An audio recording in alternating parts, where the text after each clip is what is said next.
একটা মানুষের অর্ধেকের চেয়েও বেশি লম্বা আর 10 কেজিরও বেশি ওজনের কাঁকড়া।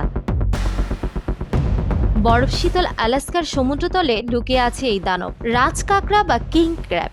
শুধু আকারেই বড় নয়, দুনিয়ার সবচেয়ে দামি সামুদ্রিক খাবারের তালিকায়ও এরা শীর্ষে।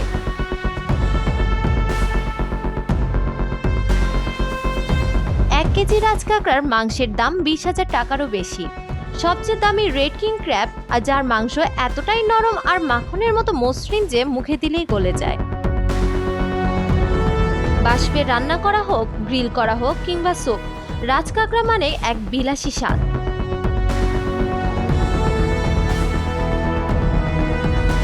কিন্তু দুঃখজনক বিষয় হলো, অতিরিক্ত আহরণ আর জলবায়ু পরিবর্তনের কারণে এদের সংখ্যা দ্রুত কমছে। এভাবে চলতে থাকলে হয়তো একদিন হারিয়েই যাবে সমুদ্রের কিং ক্র্যাব নামক আসল রাজা।